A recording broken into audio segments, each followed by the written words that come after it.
Adeleke for winning Osun governorship election, as Governor Oyetola urges his supporters to stay calm. I'll be hanging out with Babajide Kolade Otitoju and Gani Kairi Balogun. BKO, it's nice to be back. Yes, it's good to have you around. Okay. And I could be asking you questions today. Let's see how it goes. Roll reversal. So if you're ready, let the hangout start now.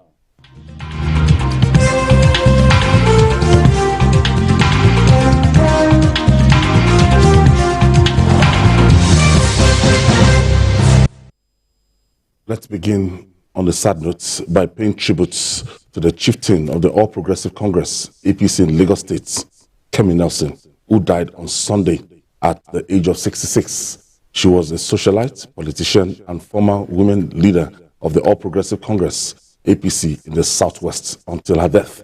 She was an executive director at the Nigerian Social Insurance Trust Fund. So sad to lose Yeye Shewa of Lagos, Kemi Nelson. It's a personal loss to journalists Hangout. It is a personal loss. Every time we treat a topic in her own words commendably, she will call to say, well done, you are doing a good job for our country.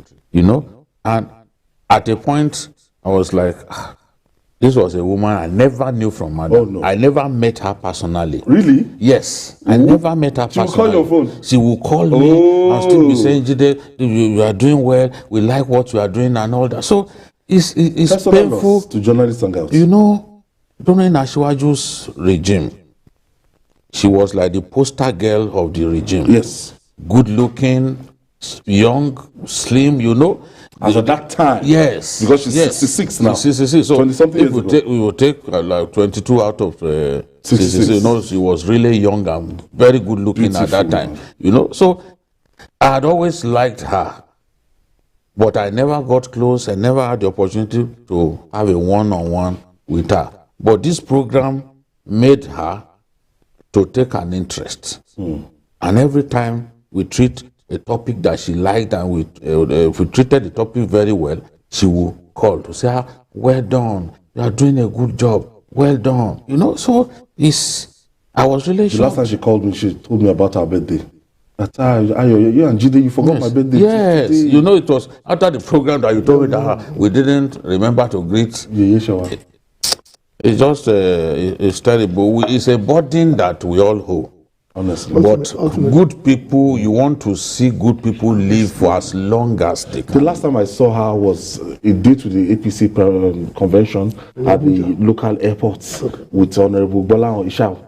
They were, and her daughter, she was going to Abuja for the convention, not knowing that would be the last time of seeing Chief Mrs. Kemi Nelson. She was a fixture in Lagos politics and Lagos society circle for many years. Of course, I know Mama K, because our late friend, Josiah Abiola, was very, very close to her. And whenever she watches the program, she always say, please give my commendation to your friend. And then one day she went out of her way to come and meet us. I was at an event with her. And she came all the way from the high table just to see me. And she's very good to the program. She commends us at every opportunity that she had.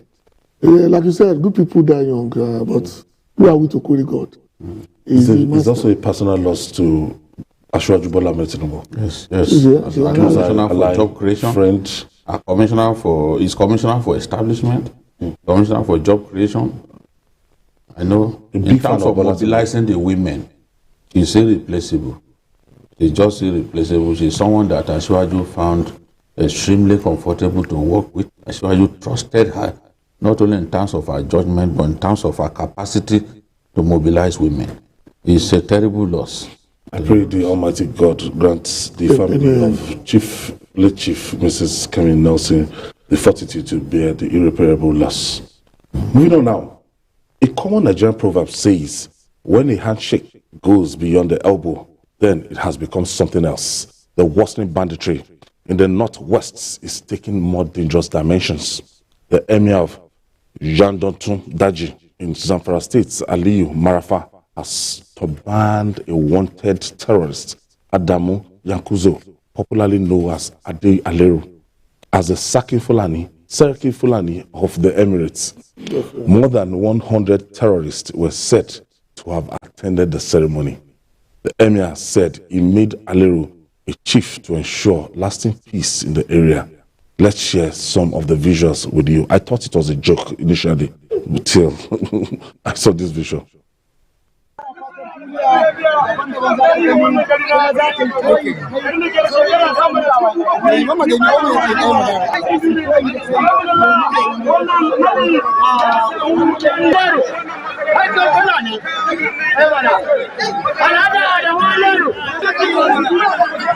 Alhamdulillah, wajen aiki da kusa haruna kai jama'i barka da fama a daidai wannan lokaci da za a gudanar da wannan bikin gajin sarauta domin ba don sai samun zama lafiya a wannan yanki wannan masarauta da kuma karfan mulkin sa gaba ki daya.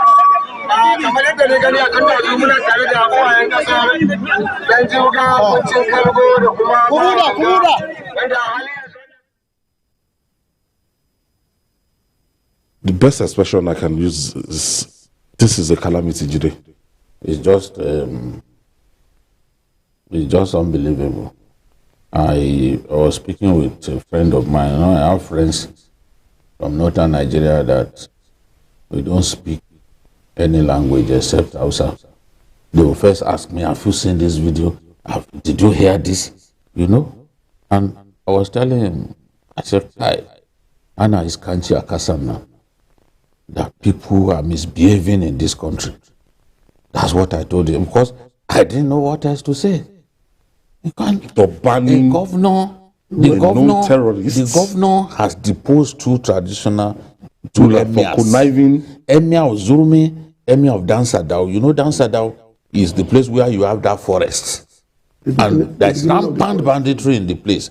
It was discovered that these two emirs were conniving with bandits. So the governor sacked them. He fired them after he set up a panel and found them guilty. I can't imagine that even after that, this is a new emirate. They just created this emirate not more than a month ago. It's a brand new emirate with a brand new emir.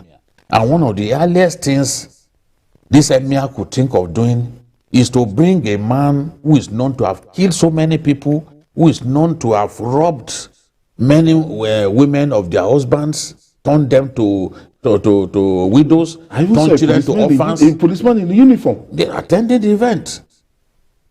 This is how bad it is in our country. Now tell me why you think a soldier will feel comfortable to put his life on the line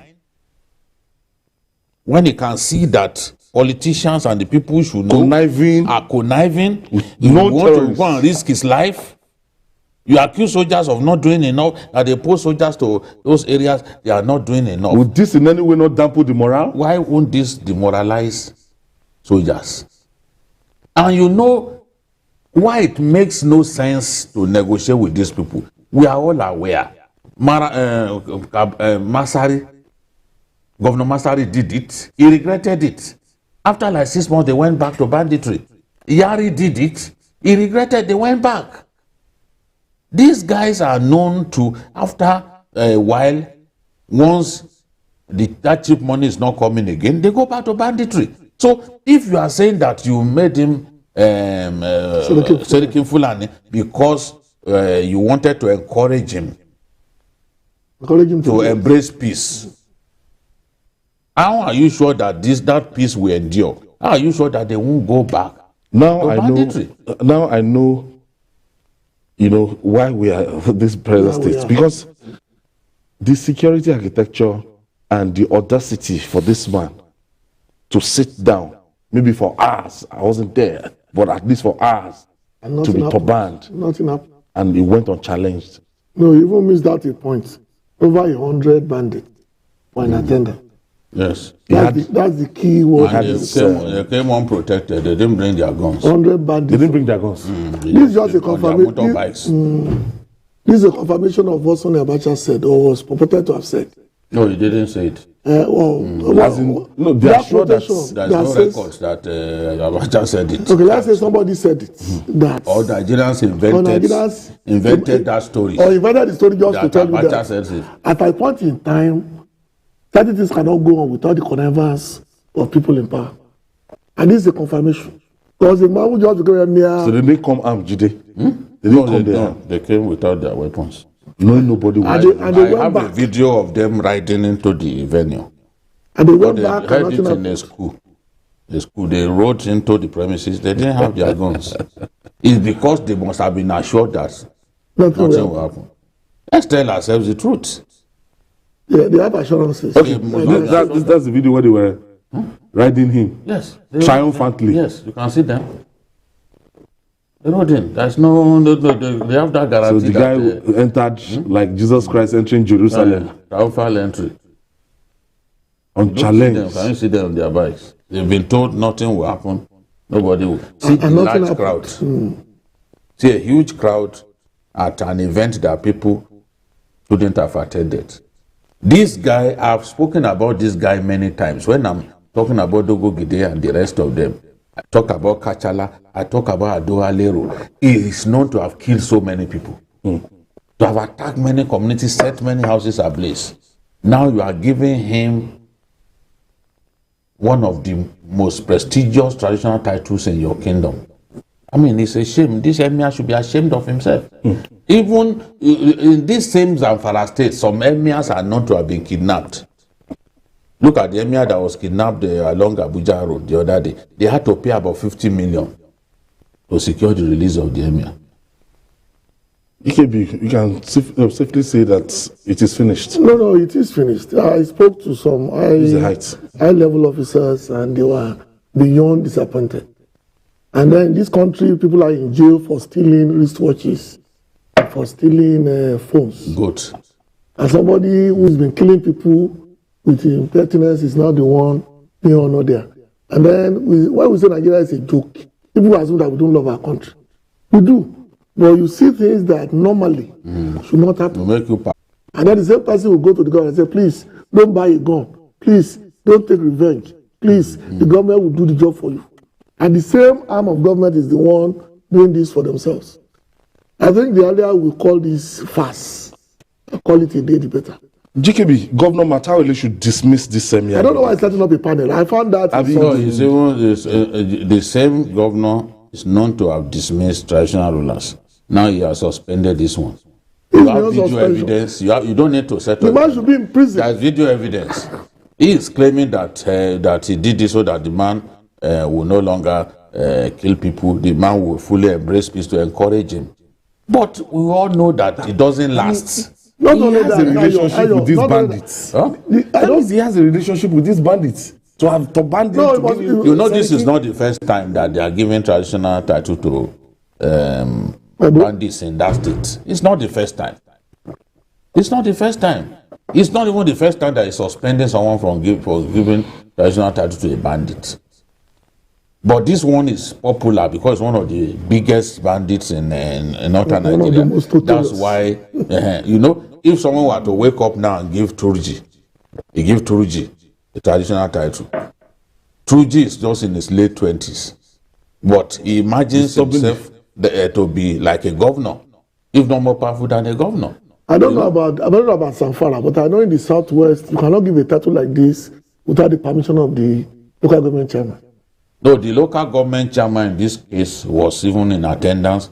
He seen speaking at the event. You know, if the producer will produce that picture, you will see the chairman of Safe local government making a speech at the event. What are we talking about? Everybody's culpable. What are we talking about? You create a new emirate in just under a month. This is one of the first steps that the emir will take. You should know that it's just not good enough. All right. Good. The challenge of managing the welfare of internally displaced persons, IDPs, in Benue State appears to be getting tougher. The Benue State Emergency Management Agency, SEMA, says 80 babies were delivered in IDP camps in the states in 7 months. The Executive Secretary of SEMA, Emmanuel Shia, said it is difficult to control sex among displaced persons as most of them are staying with their partners. This, he said, accounted for the high number of births recorded in the camps. How do you go about This is stopping? laughable. No, how do you want to stop people from having sex? It's not part of your job now. IDPs are created because there was a schism in the system that let them live in their own. That will render the man jobless. And it automatically assume because it's jobless, it's also doesn't have any hormones. That is an instrument. It's also jobless. But it's the contradiction in terms. Because you all know that It's the poorer, joblessness. the poorer you are, the more active you become in that particular area. That is the correlation there. The theory has been And we've seen very poor people, Very poor poor people whose wives give birth to quintuplets, Yeah. sextuplets. They don't, poor people. I remember one the other will run away. organizer, he fled now. The moment he heard that this was what happened, he took to his heels. And besides, we are talking about only average of 10 babies per And month. rich people's Struggle. their own wives IVF. are never that fertile to give birth to sextuplets or quintuplets. As if they give birth at all. Oh, so So the poorer you are, the more active you are in that yes, area. yes. And it's just law of nature. Jide, this stems from the fact that we need to do something about our population. The way and the rate at But which. this is not even their fault. At all. Criminal headsmen go into people's communities, Sack them. kill people, burn their houses, and then turn them to refugees in their country. For those who have been to that IDP camp in Benue State, I've been there before. You know, there was a time when there was serious flooding. They also moved into the IDP camp. They lost their homes, lost their farms, moved there. National disaster. But for a lot of these people, it is criminal headsmen That sack their community. that sack their communities and then Force them into force this them condition. to become IDPs.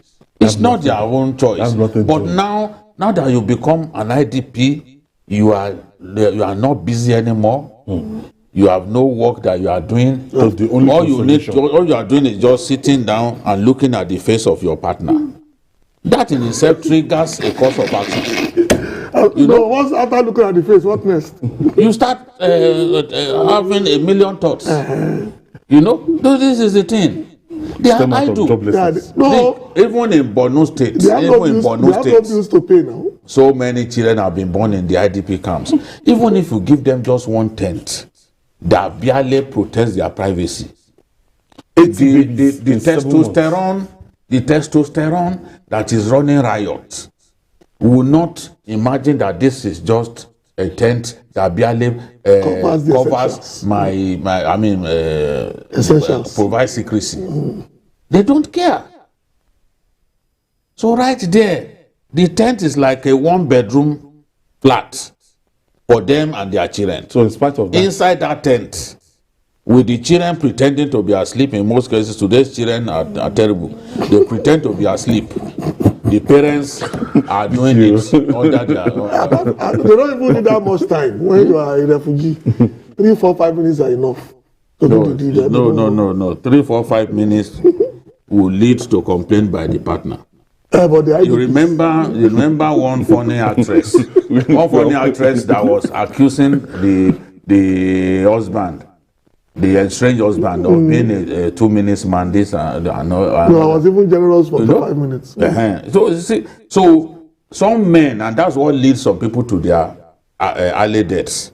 They think that it is how long that matters. You know, because let me take you back. because an actress popularized the concept of a 2-minute man. So you want to impress your partner, you go and get aphrodisiacs and all that, Killing all your internal organs. doing greater harm to yourself. But let's come back to IDPs in people. It's Borno not their State. fault. So their that fault. means They cannot be held what we are experiencing in Borno State will be the same thing that will be happening in Benue State. Yes. Will be the same thing happening in matter the Borno location. No, State, that's what is and they have happening. greater number. Yes, Doesn't and matter the in fact, location. in Borno State, a lot of the children, the offspring of these IDPs are already drug addicts. There's a lot of prostitution going on Wow. in the camps, yes. A lot of the time they want to feed their children. They sneak out of the camp to go and prostitute so that they can get more money to buy food for their children. These are people dependent on handouts. May God not push us to a situation in which we become an IDP. The IDP is dependent on other people for his well-being. He's looking for people. Yes, the rations that they give them are never enough. So for some of them, they have to, some of the women, they go out to go and prostitute. And bring the proceeds. There was a time that Governor Shetima said he was going to close down the IDP camps in Borno State because of prostitution, drug addiction, and even theft. But at that time, I told him, how are you going to do it? You cannot do it, sir. Because millions of people are in the IDP camps. Where are they going? They can't go back to their communities. That Boko Haram will slaughter them. So you just have to be patient. It's just the same thing with these people.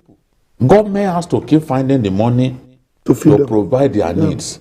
That's why there is no substitute to peace. Where there is peace, they will stay in their own homes. They will till their own farms. They will fend for themselves. They don't need your money. They have that dignity. They don't need your money. It's unfortunate. But the way it is now, they are dependent on government. Everything. That's why Governor Zulum is bent on returning IDPs to their communities. They want to farm. These are not lazy people.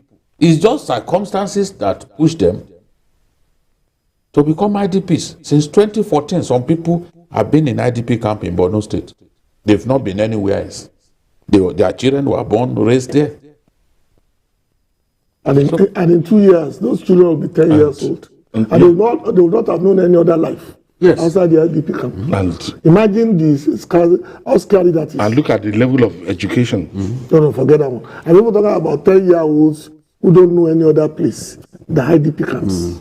In 2 years, they will be 10. In 5 years, they will be 14. 14-year-old boys without a job, without education, without parental guidance. Different orientation. They don't even mention the women or the girls.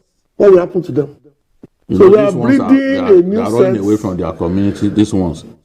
We are building a new generation of people that make sure that we don't have peace. I'll make sure we don't have peace. Yes, because we are creating them with the condition that they have no other choice. And they have to go to the streets to fend for themselves. And throughout history, whether it's Japan or China, anywhere, once they get to a point where young boys and girls have to fend for themselves, that system will collapse. Julie, how can we solve this trend?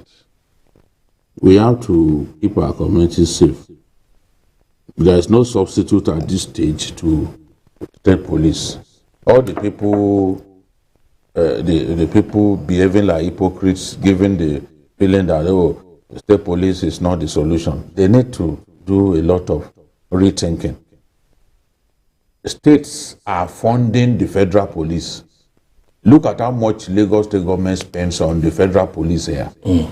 Buying them vehicles, buying them even bulletproof jackets, buying them helicopters, buying them speedboats, these boats that they use. Gun trucks.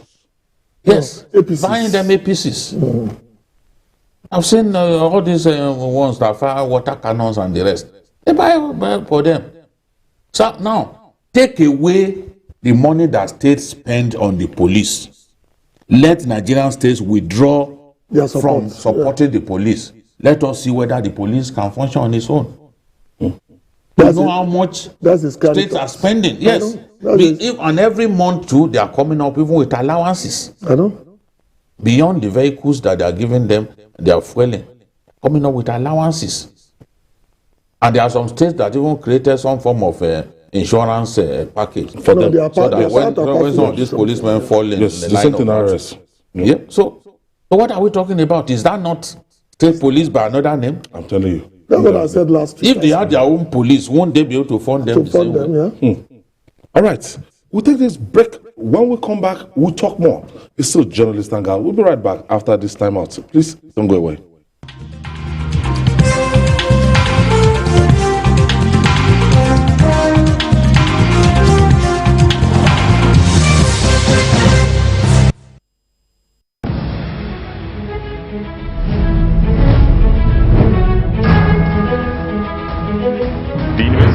Sciences, UNIMED, in Ondo City, Ondo State, is not just the first specialized medical and health sciences university in Nigeria. It is the best ground for training in the health professions and medical sciences with outstanding products. I had to enroll at another institution before coming to UNIMED, and I can tell you, in terms of facility, affordable cost, uninterrupted academic calendar, University of Medical Sciences blew my mind. In just 7 years of its founding, the National Universities Commission, NUC, ranks UNIMED best among medical and health sciences university in Nigeria, 4th best state university, and 19th overall best in Nigeria in 2021. UNIMED, proudly Nigeria's first specialized medical and health sciences university. It was a bright sunny day in Agbala community. The community popular Jingo has just heard a rumor, and he has come to spread it to everyone. "You won't believe what I just heard," he said. "That incident last month was not a robbery. It was carefully planned by the neighboring community." It didn't take a lot for the people of Agbala to believe that the people of the neighboring community masterminded the attack, and off they were to war. However, only one person thought to call a friend in the community to check the information. By the time they realized the truth, nobody really remembered who brought the rumor. Fact check to be sure of the source of the information and its authenticity before spreading it or taking action. Fake news is dangerous. This message is brought to you from the Center for Democracy and Development, CDD, with support from the UK government. Showing up in style inspires great confidence. IVM G5T appeals to class.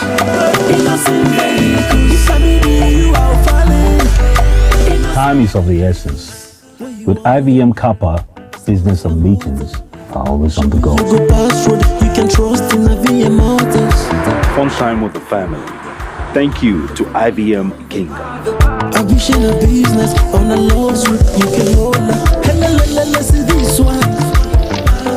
IVM Carries always stealing the show. Isn't she beautiful? Influence defines a great leader. IVM Seriki is Africa's commute king. Strong, reliable, and durable. With the concept of regionalization, Innocent Vehicle is committed to satisfying its customers with producing their everyday dream cars. IVM, pride of African roots.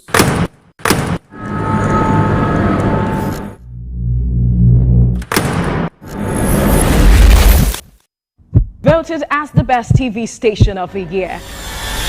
TVC News breaks into the core of every event as they happen.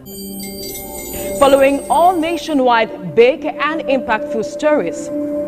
Without the news from every perspective, covering every human angle. I am Veronica, bringing you the news you would want.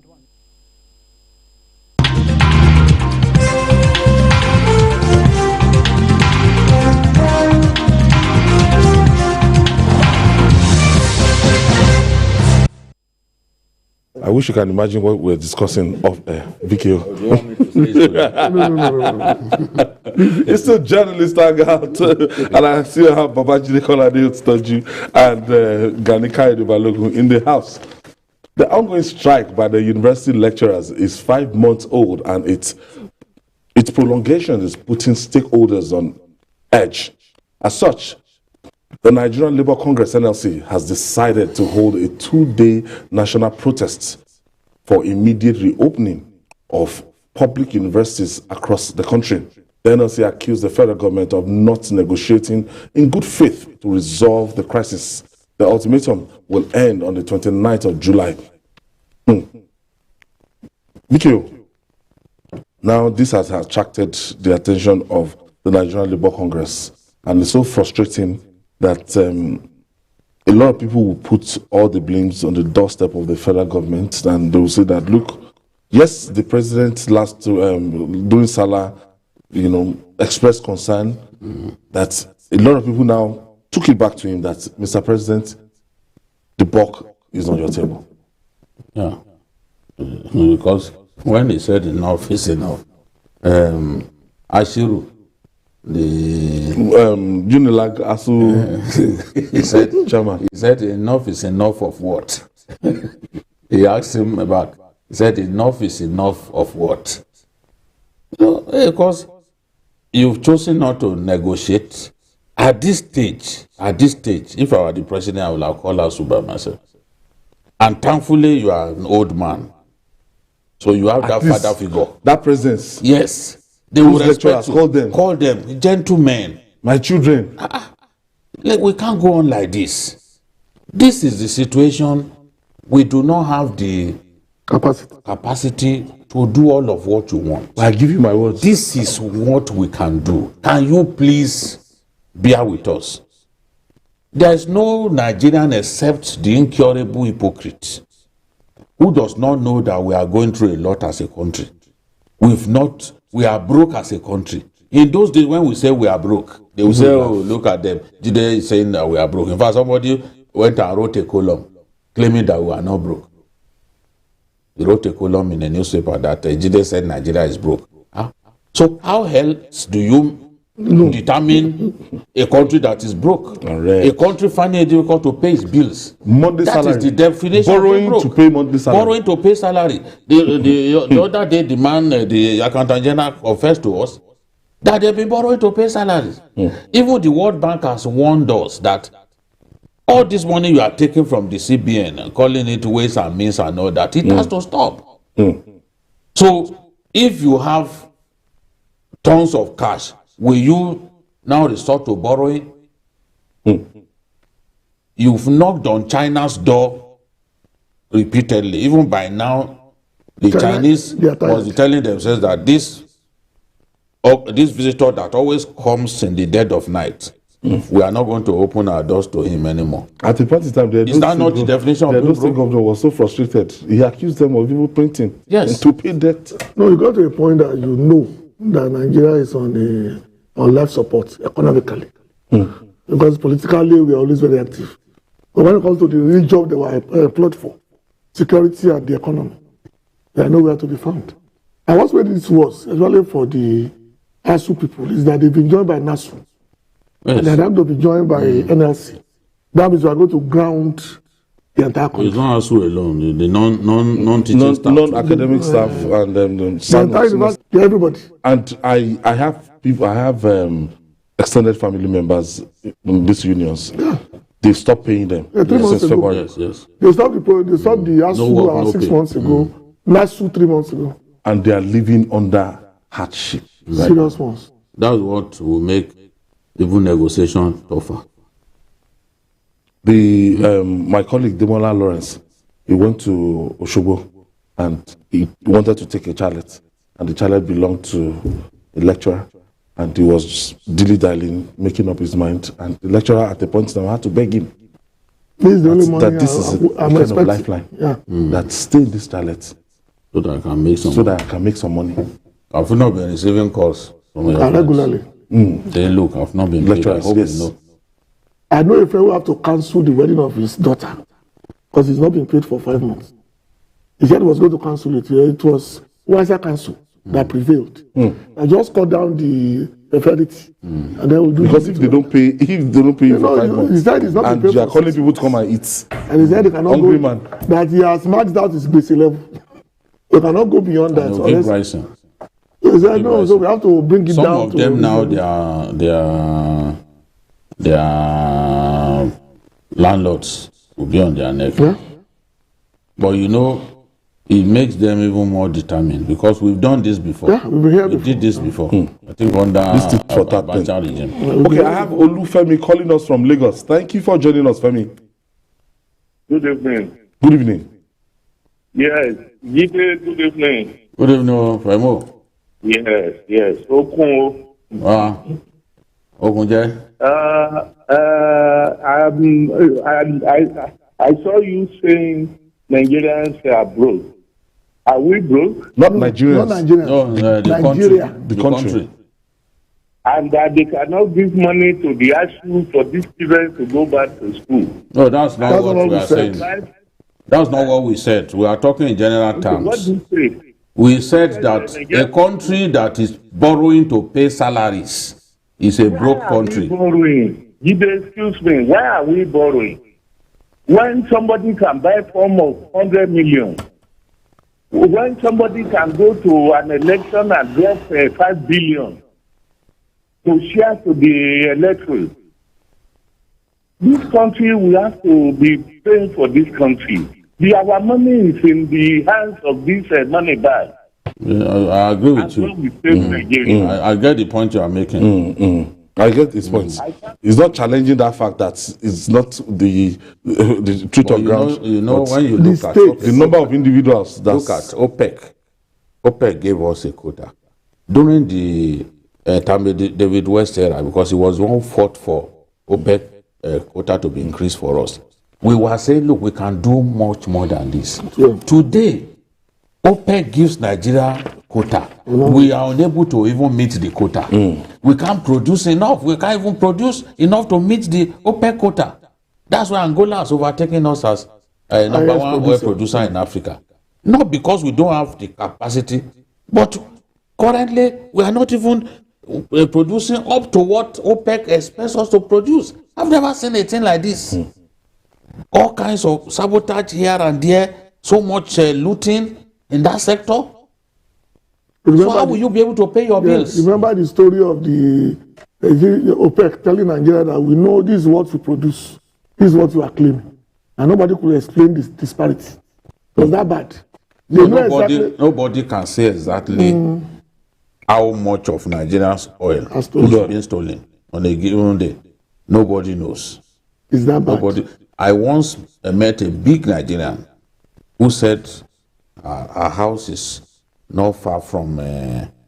And she was telling me that, yes, she was telling me that from the export terminals, you see all kinds of ships will just come. You don't even know who brought it. They've taken the oil away. That you cannot say with certainty that this is how much is produced on a given day. All right. Is that bad? And finally, the euphoria over the outcome of Saturday's governorship election in Osun State, southwest Nigeria, is still thick in the air. President Muhammadu Buhari has joined in sharing the moment by congratulating the candidate of the People's Democratic Party, PDP, and winner of the election, Senator Ademola Adeleke.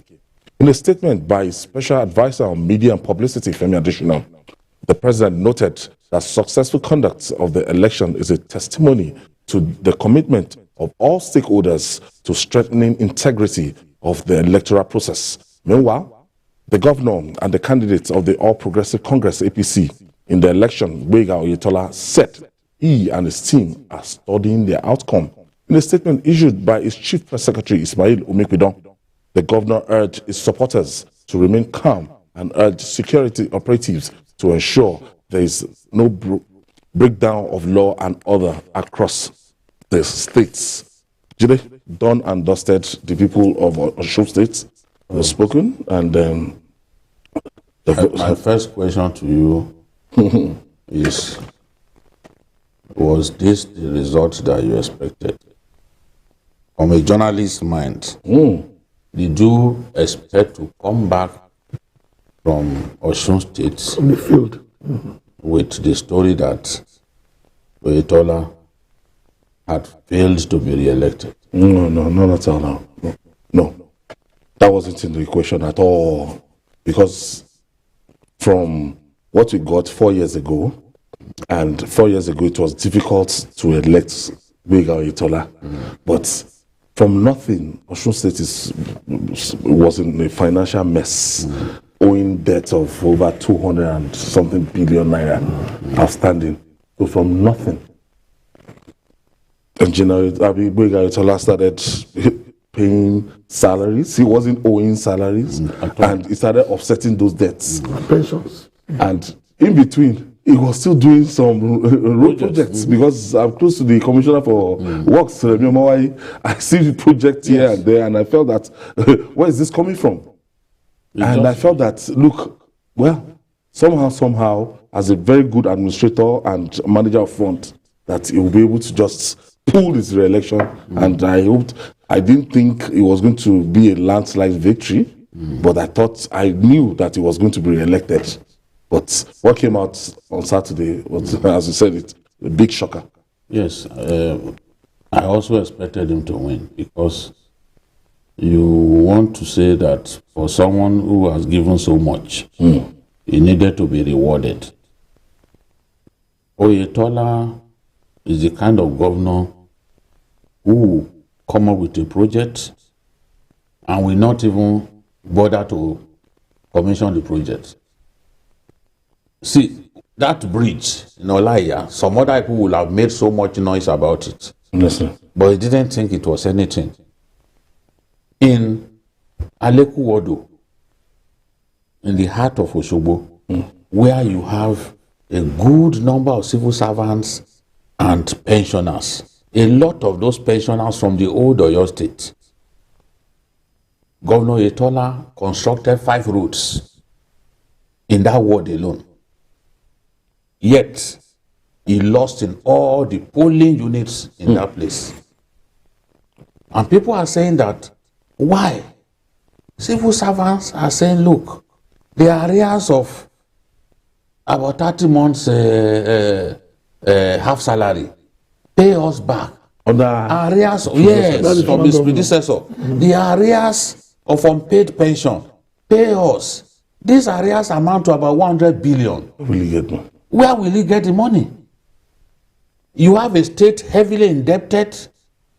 2 times during his administration, Osun received 0 allocation from the federation account. Because to people who enjoy seeing their governors borrowing money, you think it's such a great thing, borrowing money up and down.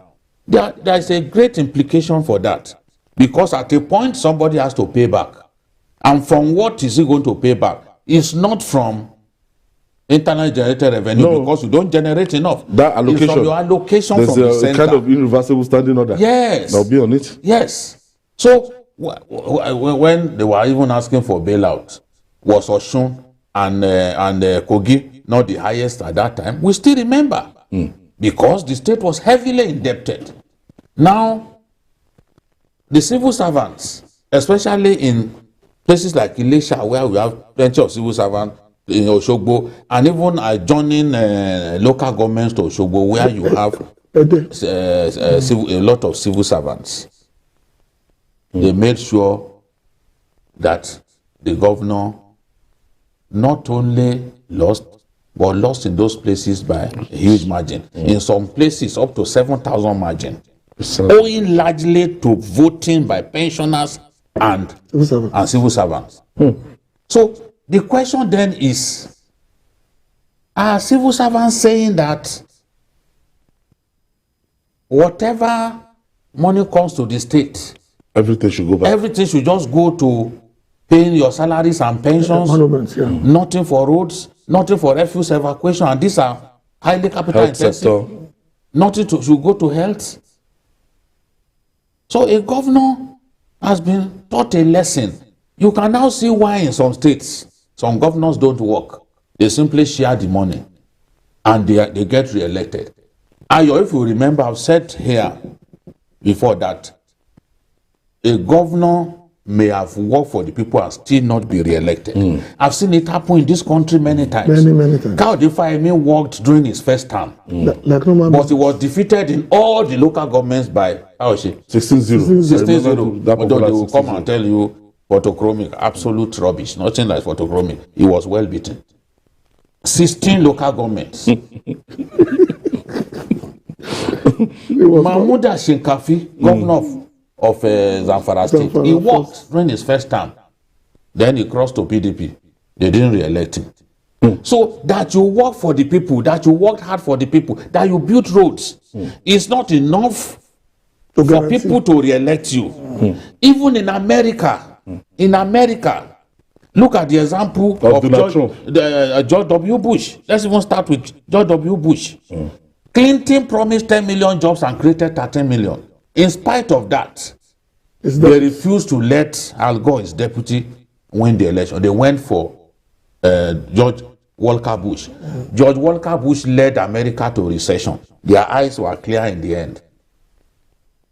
So this is the thing. Sometimes you tell yourself, what do you really do? How do you strike that balance? I was arguing with some people on Facebook. They say, Oyetola didn't do anything. So I've been to the state. I said, you keep telling, Babajide does not live in the state. We are the ones who live in the state. I said, I don't have to live there. I go there. I've not been to America, but I know a lot of what is going on there. I listed some projects. He didn't come back to say I lied. No, they will not come back. He didn't come back. That was where the argument ended. I think they had a mindset going for that election that it wasn't based on maybe what they wanted to do, and they did it like a tyranny of the majority. The first thing you must understand is that Osun is peculiar because there is no majority bloc in Osun. Not the Geshas, not the Ifes, not the Edes, not the Wos. Not the Wos. Nobody. It's about the most balanced. Of course, it's our heritage state. So, but there is no. If this had happened in Ibadan, in our state, Oyetola is an Ibadan man, you can be rest assured will get elected. And I can give states like that. Because Ibadan will give him all the resounding votes. But there is no dominant sub-ethnic nationality in Osogbo. But at the end of the day, at the end of the day, they still had a convergence. So no, they have not tried to buttress the point you are making. Because and it was rare for them to lose Osogbo. 4 years immediately ago, they lost Osogbo. I know it was difficult to counter whatever was coming from there. Because two things were very obvious. Was that 4 years ago it was evenly split. The tiny majority that decided were less than 50,000. 500 and something. But in the last 4 years, what is no longer business as usual? Like you said, civil servants and retirees pursue the majority of the voters around the Osogbo area. And they determine most of the time what will happen in the state. Once this government decided, what the governor decided, by the way, that what he was going to do was to concentrate on infrastructure, he has created an enmity, a very powerful bloc of entitled people. They have made up their mind that, and since I told the people in Osogbo, it's not something I can repeat on air, because it's what before Aregbe came in. Yes, back on there. No, the soldier man. It's what Oyetola did. That if you are working for the people and they refuse to reward you, then let them go back to places where they will suffer these consequences. It's no longer Oyetola's problem now. Whether pensions are paid or salary is regular. It's not the problem of whoever is coming in. Because again, what happened today, if we are not, God will not take our lives, in 4 years we'll come back and discuss this, only the actors will be different. A lot of people tend to hint this on the doorstep of the Minister of Interior, saying that it's because the House was divided ahead of this election and that it played a kind of anti-party role. We don't have evidence to that effect, but it is what is out there. So do you think this is the biggest factor compared to what you just said? It's the smallest of the factors. The smallest of the factors. As an incumbent governor, Adeleke defeated Oyetola in the first ballot. Aregbesola was there, couldn't stop it. He took a rerun. He took a rerun before they were able to turn his lead. Very small margin. 450. They defeated him with 532 votes in the rerun. So, if he couldn't, even as an incumbent governor with the instruments of office, state and local government chairman, councillors, stop, all the what you call structure, could not stop Adeleke from winning on the first ballot.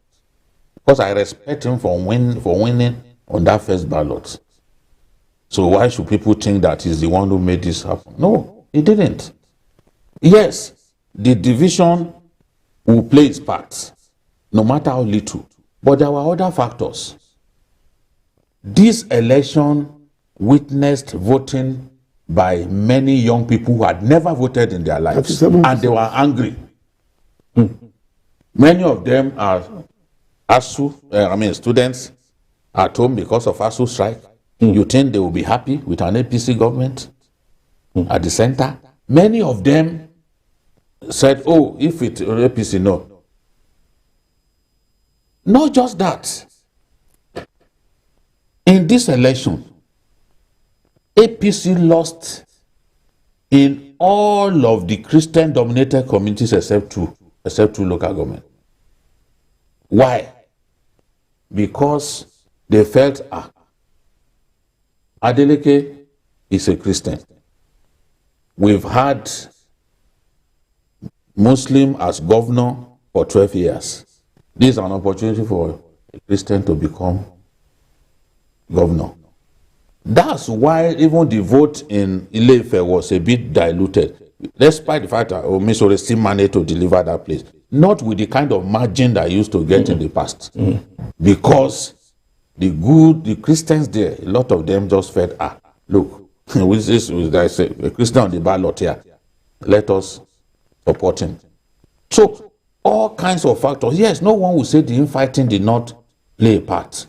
Of course, there are people, one thing about the APC is a party that I see that when they quarrel with themselves and they can't manage the quarrel, they tell themselves they must bring down the roof. Even as we speak, the presidential election that has come and gone, there are still people today who, as far as they are concerned, the winner must not win just because their own candidate was did not defeated. even win in places like Ilaro-Ogun, where Baba Konde is from. It lost it. Like we have been saying, you have to look at it from so many angles. But the primary one is the fact that the schism that was in Osun 4 years ago, people did not buckle.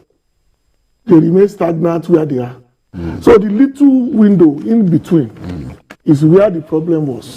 So these are people that this. I said no. Those who voted PDP 4 years ago are still insisting on voting Adeleke this year.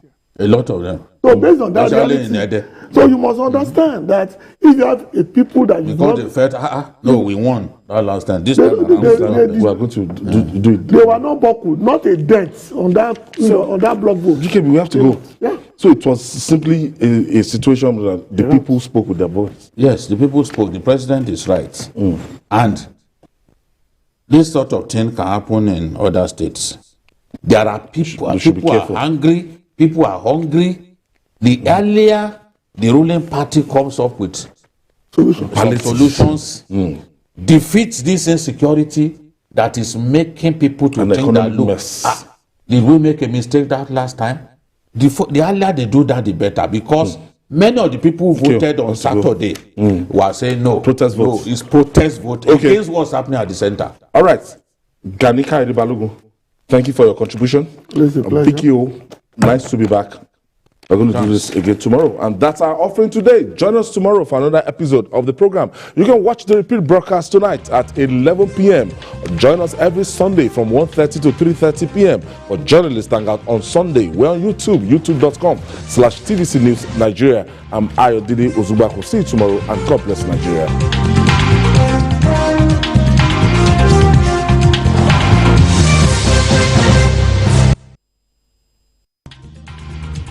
He was military governor of Lagos State from 1996 to 1999, who inherited a dysfunctional agency with low morale in 2021. The men were demoralized practically.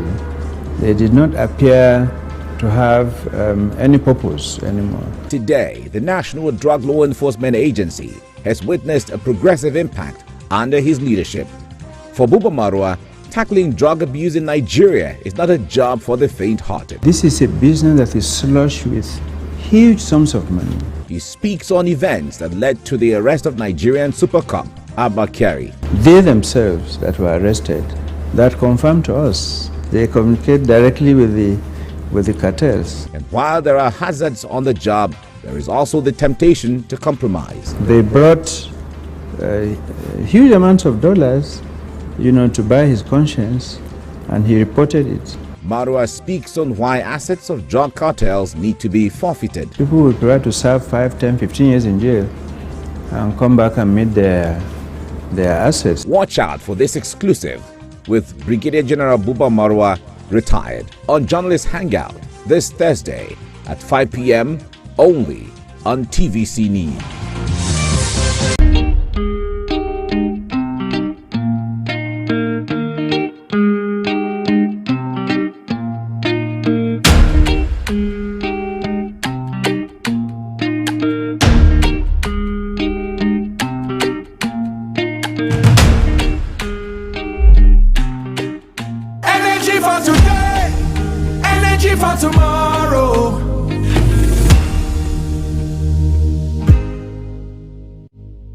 The following is a paid presentation by ShopX TV. You're watching ShopX TV, home to some of the most popular international brands in Africa, including Papa Chef, MyFit Jeans, Genie Bra, the Power XL Air Fryer, the NutriBullet, and more. ShopX TV has brought you the latest innovations in lifestyle, fitness, and cooking from across the globe. And now, we are happy to bring you the Papa Chef XL Collection. Each pan in the Papa Chef XL Collection features Papa Chef's innovative stainless steel induction plate that heats food quickly and evenly with no hot spots, making it perfect for any surface, electric, gas, ceramic, and induction. And because you are cooking with ceramic non-stick, you don't have to add all that extra fat and butter. Our Papa Chef pans are also heat-proof, up to 850 degrees. Incredible! Now, you can prepare, cook, and serve a wide variety of meals for your